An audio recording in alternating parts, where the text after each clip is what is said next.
जय हिंद दोस्तों, मैं आपका दोस्त उज्जवल दीवान खाकी साने हिंद प्रोग्राम में एटीवी न्यूज चैनल पर आपका स्वागत करता हूं।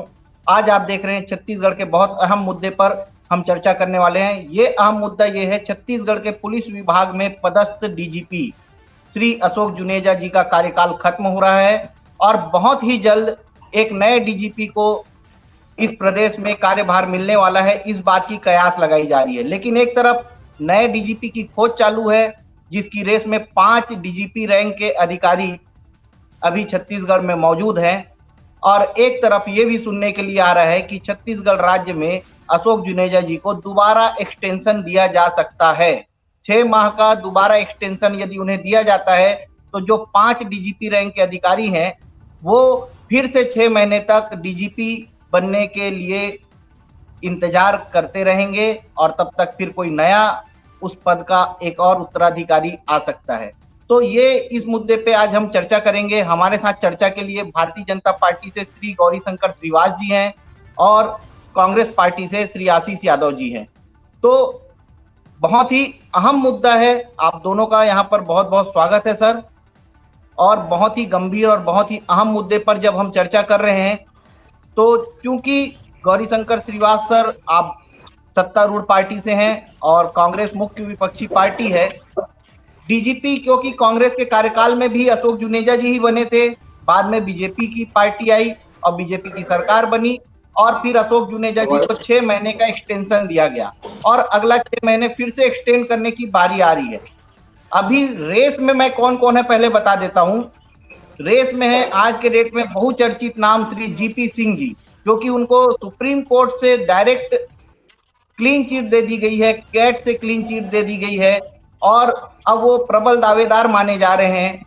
अरुण देव गौतम जी, एसआरपी कल्लूरी जी, हिमांशु गुप्ता जी और इन सब के बीच में पवन देव जी भी रेस में शामिल हैं। कयास बहुत से लगाए जा रहे हैं, कौन डीजीपी बनेगा ये तो राज्य सरकार के हाथ में होता है। पैनल में नाम भी भेजे गए थे लेकिन अभी तक किसी नाम की स्वीकृति नहीं हुई और इन सबसे ज्यादा खलबली मची जीपी सिंह जी के वापस आने से, क्योंकि उनके आने से बहुत सारे समीकरण बिगड़ गए। बहुत सारे लोग अब कयास लगा रहे हैं कि क्या मुख्य डीजीपी जीपी सिंह जी को बनाया जाएगा या अशोक जुनेजा जी का एक्सटेंशन फिर से हो जाएगा। तो गौरीशंकर भी आपसे सीधे सवाल है ये कि अब इस राज्य में डीजीपी किसे बनाया जाएगा या क्या रणनीति लेके चल रही है भारतीय जनता पार्टी जी।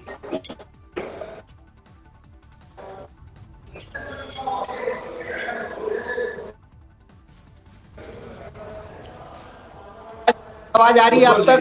किसी भी व्यक्ति का डीजीपी बनना। हाँ, आवाज आ रही है आपकी, लोगों की आवाज आ रही है जी जी। पूरा सवाल मैंने नहीं सुना, लेकिन जो सुना उसके आधार पर मैं अपनी बात कर रहा हूँ। किसको डीजीपी बनाना है, किसको डीजीपी नहीं बनाना है, ये राज्य सरकार का विशेषाधिकार होता है और इस अधिकार के तहत में राज्य सरकार ने यूपीएससी को और केंद्र सरकार को 3 नामों का पैनल भेजा था, जिसे केंद्र सरकार ने त्रुटि मानकर वापस कर दिया है। बात नंबर 1। दूसरा, आपने निश्चित तौर पर जीपी सिंह जी का जिक्र किया, बहुत ही वरिष्ठ, ईमानदार और काबिल अधिकारी हैं और बड़े दुर्भाग्य का विषय है कि ऐसे अधिकारी को कांग्रेस पार्टी के नेता पूर्व मुख्यमंत्री जी के साजिश का शिकार होना पड़ा। लंबे समय उनको जेल में डाला गया, उनको प्रताड़ित किया गया, उनकी सेवा भी समाप्त करवाई गई। अब चूंकि वापस आ गए तो निश्चित तौर पर उनकी दावेदारी पुख्ता होती है, पर निर्णय चूंकि केंद्र सरकार को लेना है, गृह मंत्रालय को लेना है, यूपीएससी को लेना है, तो राज्य सरकार इस पूरे मामले में निगाहबान बनी हुई और अशोक जी का जो कार्यकाल है वो भी अभी वर्तमान में जो चल रहा है, निश्चित तौर पे नक्सलवाद पे जो ऑपरेशन चल रहा है बहुत ही महत्वपूर्ण भूमिका अदा करता है। इसे देखते हुए राज्य सरकार किसी प्रकार से अशोक जुनेजा जी कार्यकाल को हम नकार नहीं सकते, लेकिन जो नाम का पैनल गया था वो भी सारे प्रदेश के श्रेष्ठ अधिकारी, अरुण देव गौतम जी का नाम है, पवन देव जी का नाम है, हिमांशु जी का नाम है, ये सारे प्रदेश के नामचीन अधिकारी हैं और ऐसा लगता है कि जल्द इस पर निर्णय सरकार लेगी और इसको एक्सटेंशन मिलना है नहीं मिलना है ये फैसला सरकार करती है, उस पर हम उसका इंतजार करना मुनासिब है जी। क्योंकि 4 तारीख को कार्यकाल खत्म हो रहा है, अब बहुत 4 ही 5 दिन बचे हैं। नया डीजीपी 5 तारीख से 5 फरवरी से छत्तीसगढ़ राज्य में अपना कार्यभार लेगा। जी आशीष जी, इसके बारे में आपका क्या कहना है? देखिए, जिस तरीके से छत्तीसगढ़ प्रदेश में कानून व्यवस्था की स्थिति है निश्चित रूप से एक तगड़े नेतृत्व की जरूरत है पुलिस विभाग को। और अगर ऐसे किसी अधिकारी को वापस से मौका देती है केंद्र सरकार, जिनका तालमेल सही नहीं बैठ पाया हो, उनके खिलाफ साजिश हुई हो या सुप्रीम कोर्ट ने उन्हें क्लीन चिट दी हो, ये सारी बातें एक तरफ हैं। अगर उनका तालमेल छत्तीसगढ़ में बैठ नहीं पाया था ठीक तरीके से किसी ऑर्गेनाइजेशन को रन करने के लिए, किसी विभाग को, डिपार्टमेंट को रन करने के लिए, अगर उनकी वाइब्रेशन सही नहीं थी और जिन पर आरोप लगते गए या किसी भी तरीके से असंतुष्टता पाई गई उनके काम में, उन्हें दोबारा लेकर आना, तो मुझे लगता है कि इस व्यवस्था को और ज्यादा निचले स्तर पर ले जाने वाली बात हो जाएगी। और किसी का कार्यकाल क्यों रिपीट किया जाएगा, क्यों एक्सटेंशन 2 बार दिया जाए किसी को? क्या काबिल अधिकारियों की आईपीएस में कमी है? क्या आईपीएस अधिकारी काबिल कम है? क्या नहीं है, अच्छे अधिकारी हैं। हम चाहते हैं विपक्ष के रूप में भी कि छत्तीसगढ़ को एक अच्छा, बेहतर, ईमानदार अधिकारी मिले जो छत्तीसगढ़ की व्यवस्थाओं को सुदृढ़ करने और आने वाले समय में छत्तीसगढ़ में कानून व्यवस्था बनाए रखने में सफल हो पाए। जी बिल्कुल, देखिए आपने बोला कि क्यों लेकर आना जिन्होंने तालमेल नहीं बैठा पाया, ये सीधे सीधे जीपी सिंह जी के लिए है ऐसा लग रहा है। तो इस पे मैं आपको बताना चाहूंगा कि कांग्रेस पार्टी भी तो शायद तालमेल ना बैठाई पाई हो उनके साथ, उनके कार्यशैली को देखकर, क्योंकि बहुत सारी समीकरण आते हैं सर। उनको एसीबी ईओडब्ल्यू का प्रभार दिया गया था, बहुत सारी कार्रवाइयां चल रही थी। उन्होंने बाद में बताया भी कि मेरे ऊपर बहुत सारे दबाव बनाए गए जिसको मैंने मना कर दिया था। और जो क्लीन चिट की बात है, उन्हें क्लीन चिट किसी और ने नहीं दिया है, सुप्रीम कोर्ट ने दिया है। सुप्रीम कोर्ट को तो उसके आदेश को तो हमको मानना ही पड़ेगा। हाई कोर्ट ने जब उनको क्लीन चिट दिया तो उस चीज को लेकर के छत्तीसगढ़ सरकार सुप्रीम कोर्ट गई और सुप्रीम कोर्ट में भी सुनवाई के बाद उनको क्लीन चिट दिया गया है। तो उनका तालमेल तो सर सीधी सी बात है कि सरकार के साथ बैठे या ना बैठे, लेकिन माननीय न्यायालय ने जो पक्ष सही लगा, जो पक्ष सही था, सत्य था, उस पर निर्णय दिया है। तो अब माननीय न्यायालय के आदेश पे हम उंगली उठाएं, ये तो सर गलत हो जाएगा। और जीपी सिंह जी के आदेश पे सर मैं अपनी बात रखना चाह रहा हूँ। सुप्रीम कोर्ट देश का सर्वोच्च न्यायालय है और सुप्रीम कोर्ट की कई बात हमारे लिए संविधान जैसी ही है। सुप्रीम कोर्ट ने अगर किसी को क्लीन चिट दी है तो उस पर सवाल उठाने का सवाल बनता ही नहीं है। मेरा कहना यह है, क्या और काबिल आईपीएस अधिकारी नहीं है क्या? और तालमेल किसी का सरकार से बनना ना बनना इंपॉर्टेंट नहीं है। तालमेल बनना चाहिए डिपार्टमेंट में, तालमेल बनना चाहिए जनता के साथ, तालमेल होना चाहिए डिपार्टमेंट की सुदृढ़ एग्जीक्यूशन और प्रॉपर वर्किंग पर। अगर ये बात की स्पष्टता है कि ये वापस से होगा, सभी उनके साथ के अधिकारी या जो कर्मचारी वर्ग उनके साथ काम करने वाला है, अगर ये एक कंफर्ट जोन में आकर एक पॉजिटिव डायरेक्शन में सकारात्मक प्रयास करने के लिए आगे बढ़ सकते हैं, तो हमें कौन सी परेशानी है? आपका अधिकार है, आप लाइए जिन्हें डीजीपी लाना चाहते हैं। कानून व्यवस्था बेहतर होगी तो विपक्ष मुखर होकर साथ देगा सरकार का, और अगर खराब होगी तो वही विपक्ष सड़कों पर भी आएगा, आंदोलन भी करेगा। सीधी सीधी बात है, व्यवस्था को सुदृढ़ बनाने की बात है। आज की व्यवस्था में सुधार लाना बहुत आवश्यक है और उस सुधार के लिए जो उचित कार्रवाई सरकार करना चाहती है करे। विपक्ष सहम कर साथ रहेगा, लेकिन अगर गड़बड़ हुई तो आवाज उठाएगा। और अगर इसीलिए हम पहले से सचेत कर रहे हैं कि और भी चीजों पर, और भी लोगों पर, पवन देव जी का भी नाम है। देखिए, हिमांशु गुप्ता जी को तो कैसे पॉलिटिकली यूज किया गया था मैं नहीं समझ पाता हूं। कभी वो बस्तर के आईजी रहते हैं, कभी वो डायरेक्टरेट ऑफ टेक्निकल एजुकेशन के जो है डायरेक्टर बना दिए गए थे। तो देखिए, जिनका जो कार्यभार है और उनके पिछले रिकॉर्ड को देखते हुए सही डिसीजन लेना चाहिए सरकार को। मेरा किसी से कोई पर्सनल द्वेष और भावना तो है नहीं कि मैं किसी के ऊपर व्यक्तिगत टिप्पणी करूं। मेरा कहना सिर्फ इतना है, जो भी निर्णय होना चाहिए छत्तीसगढ़ की जनता, छत्तीसगढ़ की कानून व्यवस्था और छत्तीसगढ़ के निर्माण के लिए होनी चाहिए।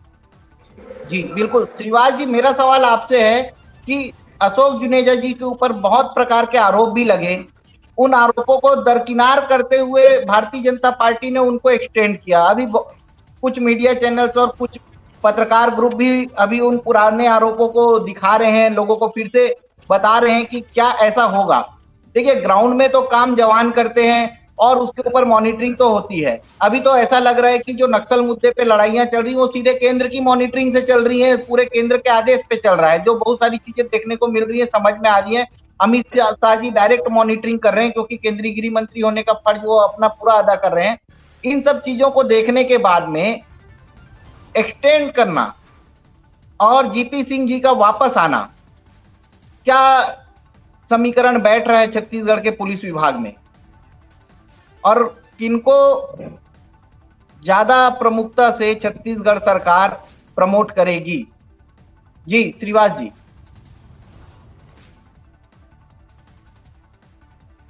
शायद नेटवर्क का इशू है। मैं बताना चाहूंगा, जैसा कि आप लोगों ने बताया कि छत्तीसगढ़ में और भी काबिल ऑफिसर्स हैं। मैं श्री SRP कल्लूरी जी से शुरू करता हूं। उन्होंने नक्सल मोर्चे में बहुत सारी कामयाबी हासिल की बस्तर में रहते हुए, और उनको प्रबल दावेदार एक समय पे माना जा रहा था। अभी जो पैनल में नाम भेजा गया था, वो पैनल से नाम फिर उनका भी वापस आ गया था। उनका नाम नहीं भेजा गया था, कल्लूरी जी का नाम नहीं भेजा गया था, तो इसलिए यूपीएससी ने नाम पैनल वापस कर दिया। जी श्रीवास जी। जी देखिए, आज कहीं ना कहीं कांग्रेस पार्टी के जो प्रवक्ता महोदय बैठे हैं, इन्होंने स्वीकार कर लिया एक हिसाब से कि अशोक जुनेजा जी मजबूत, बेजोड़, ईमानदार डीजीपी नहीं है। इन्होंने कहा कि प्रदेश को मजबूत, बेजोड़, ईमान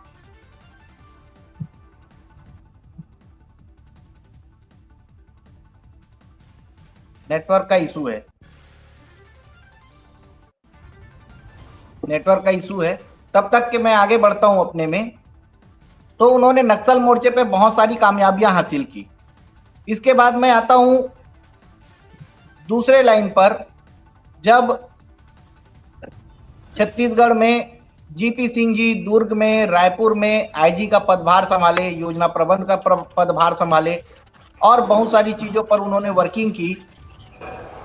जी श्रीवास जी। जी मतलब एक हिसाब से इन्होंने ही मान लिया कि हमने जो अशोक जुनेजा जी की नियुक्ति की थी पूरी तरह से वो आधारहीन थी, वो ईमानदार नहीं थे, वो बेजोड़ नहीं थे, वो मजबूत नहीं थे, लेकिन सीनियर।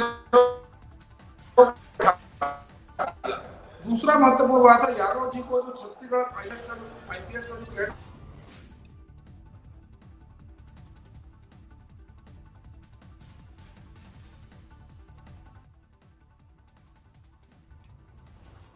नेटवर्क का शायद इशू हो रहा है सर, आपके तरफ नेटवर्क का इशू है।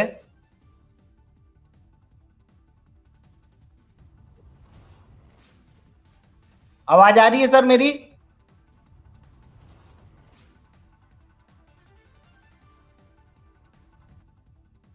मेरी आवाज आ रही है? आपकी आवाज नहीं आ रही है।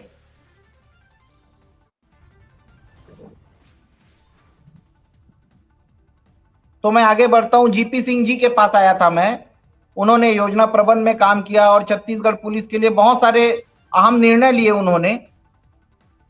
उसके बाद में जब बारी आती है जीपी सिंह जी के बाद में एडी गौतम, जो कि साफ सुथरी छवि के माने जाते हैं छत्तीसगढ़ राज्य में, और बहुत सारे उनके भी कार्य के दौरान उन्होंने बहुत अहम कार्य किए छत्तीसगढ़ राज्य में।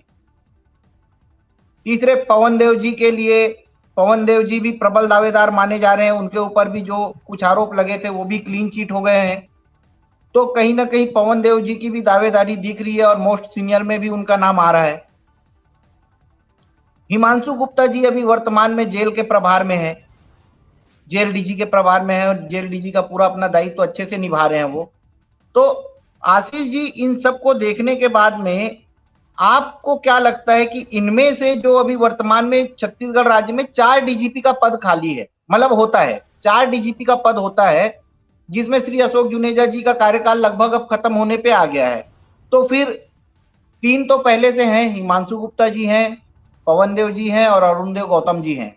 तो जो चौथे डीजीपी के रूप में प्रमोट होंगे, तो उसमें एक नाम जीपी सिंह जी आएंगे ही आएंगे, क्योंकि सीनियरिटी के आधार पे उनको आपको बनाना ही पड़ेगा, डीजीपी रैंक पे प्रमोट करना ही पड़ेगा। और एसआरपी कल्लूरी जी का भी पूरा कार्यकाल 30 साल का पूरा हो चुका है, तो उनको भी डीजीपी के रूप में प्रमोट करना ही पड़ेगा। तो उन दोनों में से किसी एक का नाम आगे पीछे हो सकता है।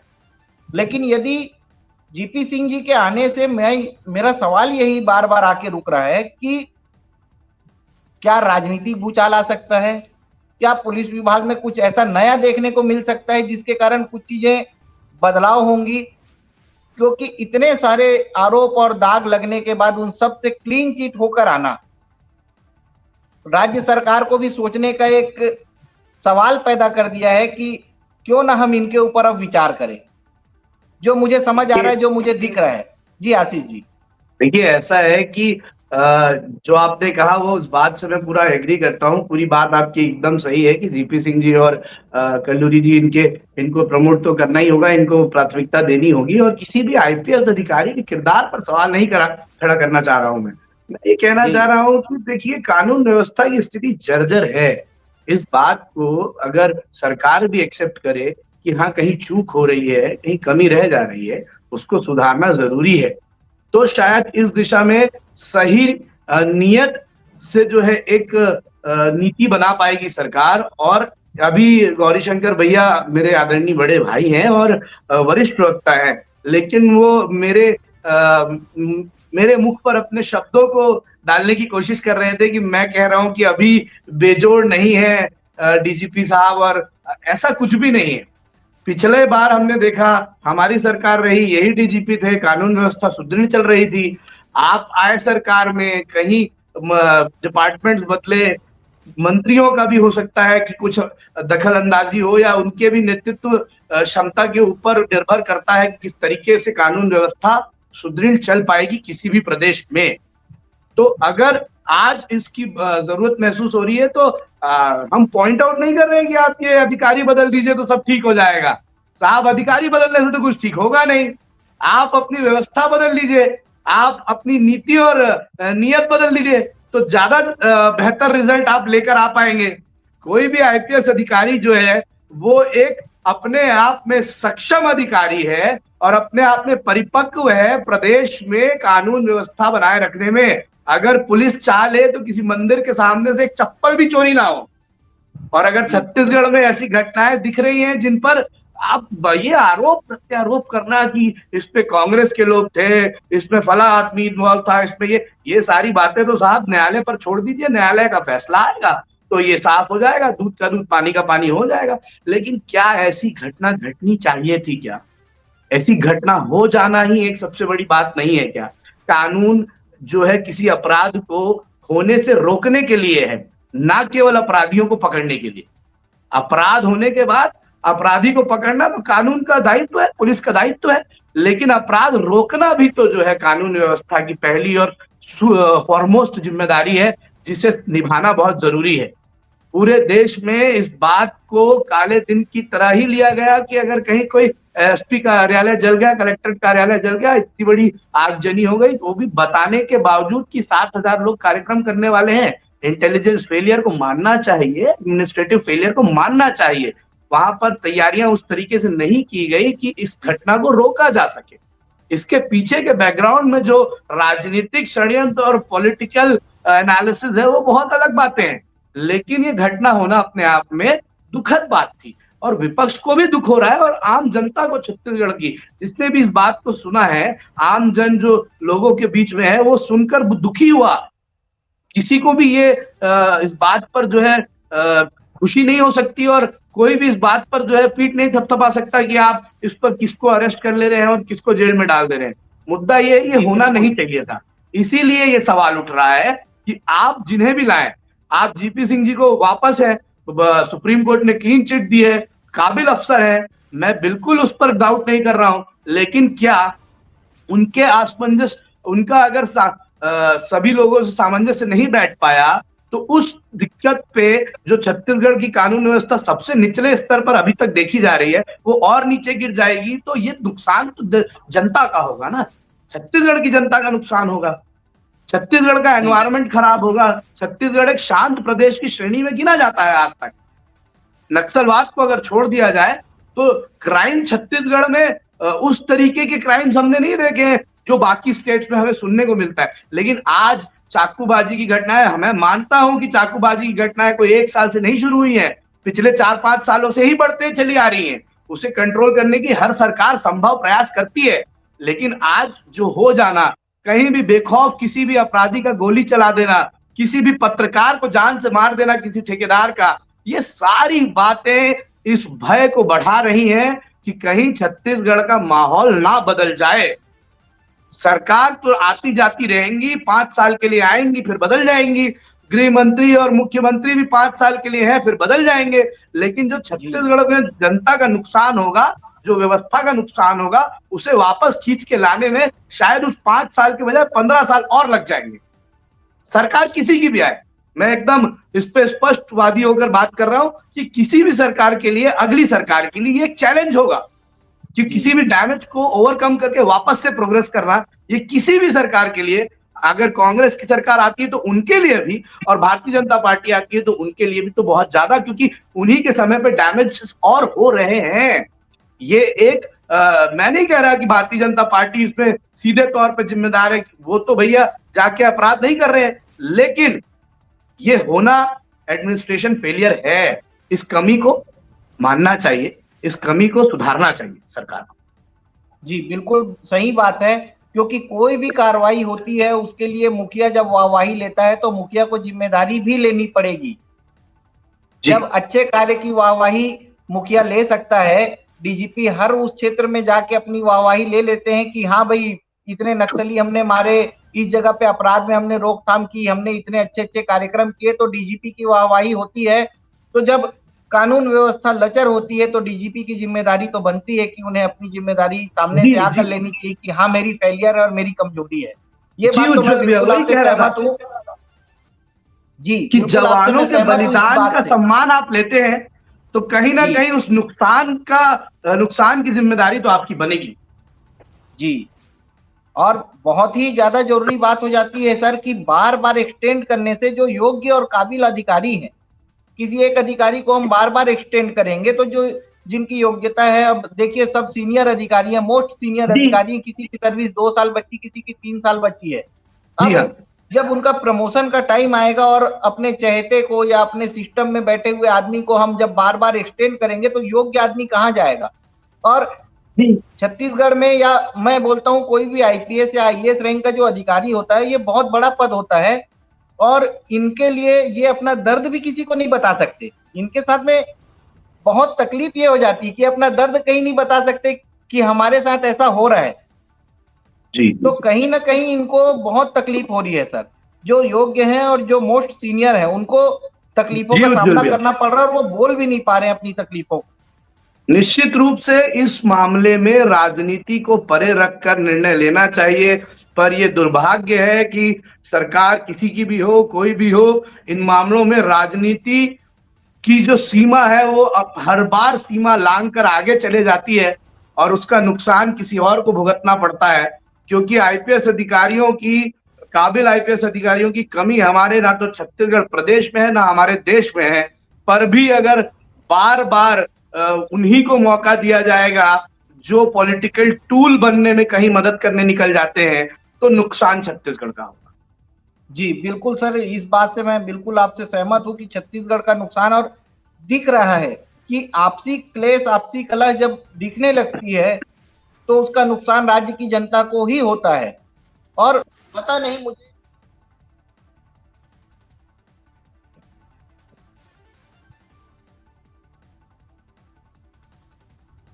मुझे क्यों ऐसा प्रतीत हो रहा है कि फिर से इनको एक्सटेंड करने की जो कवायद चल रही है, क्या इंटरेस्ट है राज्य सरकार का, ये मैं नहीं समझ पा रहा हूँ। ये तो पता चल रहा है कि सुनाई में आती है ऐसी बातें कि केंद्रीय गृह मंत्री इंटरेस्टेड हैं या वो और इनका कार्यकाल बढ़ाना चाहते हैं। तो केंद्रीय गृह मंत्री को इन चीजों को भी सोचना पड़ेगा कि उस कुर्सी में कोई भी आदमी बैठे, कोई भी काम तो वैसा ही होगा, हो सकता है कि इससे अच्छा हो और बहुत अच्छा हो। तो ये जो सर पुलिस महकमे में पिछले कई महीनों से लगातार ये जो एक उठापटक की जद्दोजहद की स्थिति बनी हुई है छत्तीसगढ़ राज्य में, अब इसको खत्म करने का समय आ गया है। एक बार और एक्सटेंड हो जाएगा कहीं जुनेजा जी का तो ये छत्तीसगढ़ राज्य के जो वरिष्ठ पुलिस अधिकारी हैं इनके लिए बहुत ही तकलीफ दे और पीड़ादायक हो जाएगी, ये मेरे को लग रहा है सर। आशीष जी आपको क्या लगता है, अंत कैसे होगा? आपकी बात से पूर्णता सहमत हूं मैं कि कोई भी अधिकारी हो, काम तो जो है सरकार की नियत नीति पर और सरकार किस तरीके से चीजों को थॉट प्रोसेस के साथ सकारात्मक दिशा में आगे ले जाने की कोशिश करेगी उस पर डिपेंड करता है। लेकिन मौका जो है बदल बदल कर देना एक स्वाभाविक बात है, जिस चलन को हमें अपनाना बहुत जरूरी है। अगर अपने पसंदीदा अधिकारियों को ही अगर हम सरकार में रहते हुए ऑबलाइज करने की कोशिश करेंगे तो व्यवस्थाएं और बिगड़ेंगी। पॉलिटिकल टूल्स की तरह चीजें इंस्टीट्यूशंस को यूज करना शुरू होगा, जो देश में हम कई बार देखते आए हैं। और ऐसा नहीं है कि आज ही देख रहे हैं, अतीत में भी हमने देखा कि गलतियां हुई, कई बार गलतियां हुई, चाहे कांग्रेस पार्टी की सरकार केंद्र में रही हो तभी भी गलतियां हुई, चूक हुई, उन्हें सुधारा गया। सबसे महत्वपूर्ण बात है कि किसी गलती को आप दोहराइए तो मत, कम से कम अगर आपको पता है कि इस बात से ये नुकसान हो सकता है तो उसको नुकसान से पहले डैमेज कंट्रोल कर लेना is better. Prevention is always better than cure वाली बात है ये, तो वो करना चाहिए सरकार को। जी जी बिल्कुल। अब मैं आपसे सीधे एक और सवाल पे आना चाहूंगा, क्योंकि आप कांग्रेस पार्टी के प्रवक्ता हैं और कांग्रेस पार्टी ने ही जीपी सिंह जी को जेल भेजा था, आरोप भी बहुत सारे लगाए थे उनके ऊपर। यदि जीपी सिंह जी को डीजीपी बनाया जाता है तो उसमें कांग्रेस पार्टी का क्या स्टैंड होगा? क्या आप विरोध करने जाएंगे या उनकी काबिलियत को मानकर उनके साथ चलेंगे, वो राज्य की कानून व्यवस्था बनाने में आप उनका सहयोग करेंगे? देखिए, उनके डीजीपी नियुक्त होने पर तो मुझे नहीं लगता कि विरोध वाली स्थिति निर्मित होगी, लेकिन एक जो है लैक ऑफ कॉन्फिडेंस या फिर कह लीजिए कि एक अननोन फियर जो है लोगों में जरूर होगा, क्योंकि अगर उन पर आरोप लगे थे तो उस आरोप का कोई एक रूट कॉज रहा होगा। भले वो आरोप निराधार बाद में साबित हुए, तो जिन लोगों ने उस रूट कॉज को सच मानकर उन पर आरोप लगाने के लिए मुखर होकर उनके खिलाफ बातें करी, उनके खिलाफ बोले या उनके खिलाफ कार्रवाई में सम्मिलित रहे, उन लोगों के अंदर तो भय का आना एक स्वाभाविक बात होगी ना। उन्हें तो इस बात से लगेगा ही कि वो आकर कहीं द्वेषपूर्ण कार्रवाई हमारे ऊपर ना कर दें। हम कई मामलों में आज देख रहे हैं छत्तीसगढ़ में द्वेषपूर्ण कार्रवाई हो रही है, लेकिन ये द्वेषपूर्ण कार्रवाइयों को अगर बढ़ावा दे देंगे, किसी व्यक्ति के आने से अगर बढ़ावा मिल रहा है तो सरकार को उस चीज को भी समझना चाहिए। और मुझे लगता है कि उनके विरोध पर पार्टी हाईकमान निर्णय लेगा कि किस दिशा में सरकार, किस दिशा में कांग्रेस पार्टी इस पर कूच करती है। लेकिन निश्चित रूप से अगर किसी व्यक्ति पर जो है इतनी सारे प्रकरण जिनके साथ हुए हो, और अगर आपके पास कोई ऑप्शन नहीं होता, कोई आपके पास अगर ऑप्शन होता ही नहीं, या फिर आप आखिरी व्यक्ति होते जिन्हें बनाना जरूरी है, जिन्हें नहीं बनाएंगे अगर तो जो है शायद पद खाली रह जाएगा, ऐसी कोई स्थिति होती तो आप उन्हें अगर आप चूज कर रहे हैं तो कोई गलत बात नहीं है। लेकिन जब आपके पास और विकल्प हैं, बेहतर भी विकल्प हो सकते हैं और अच्छे विकल्प हो सकते हैं, उसके बावजूद जानबूझकर सारी चीजों को समझकर इस तरह का अगर निर्णय लिया जाएगा तो निश्चित रूप से वो अभी की नाजुक कानून व्यवस्था को डगमगाने के लिए ही कारगर साबित होगा। नहीं, बिल्कुल आपकी बात से मैं सहमत हूं सर, लेकिन क्या होता है, अब योग्यता और काबिलियत तो राज्य सरकार को नापने का समय आ गया है, और जो भी चीजें आएंगी, कानून व्यवस्था लचर है, ये तो कांग्रेस पार्टी पिछले कई महीनों से लगातार हल्ला कर रही है, सड़क पे भी आ रही है और बहुत सारी चीजों पे हो रही है बातें।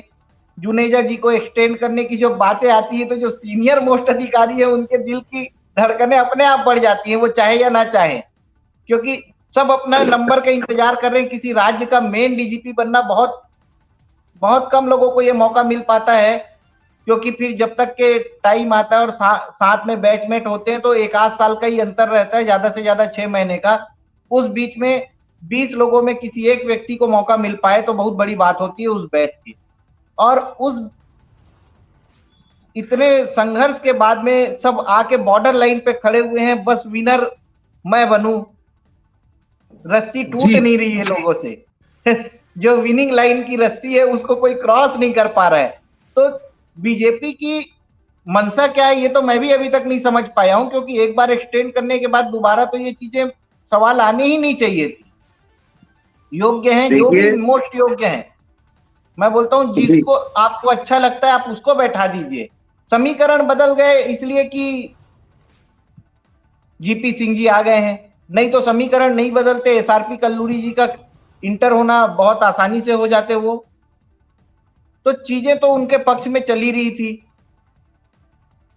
और अब जो बातें आ रही हैं कि राजनीतिक रूप से जब हम अपने आप को देखते हैं और पुलिस के नजरिए से जब हम अपने आप को देखते हैं, तो कानून व्यवस्था बहुत मजबूत होनी चाहिए। हम पहला हमारा उद्देश्य यही होता है। अशोक जुनेजा जी के कार्यकाल में मैं भी मानता हूं कि पिछले कुछ महीनों में कानून व्यवस्था पे बहुत सारे सवाल उठे हैं।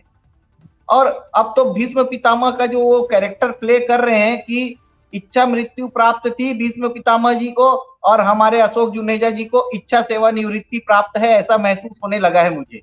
तो अब जो कलयुग के भीष्म पितामह बने हुए हैं, पुलिस विभाग के भीष्म पितामह बने हुए हैं, अब तो इन्हें स्वेच्छा से छोड़ देना चाहिए कि आप हमसे जूनियर थे और मैंने अब अपना कार्यकाल पूरा कर लिया है। अब आप लोग जो जिनको राज्य सरकार जिम्मेदारी देती है वो अपना कार्यभार संभालें और छत्तीसगढ़ राज्य की कानून व्यवस्था को सुचारू रूप से और अच्छी सुदृढ़ तरीके से चलाएं।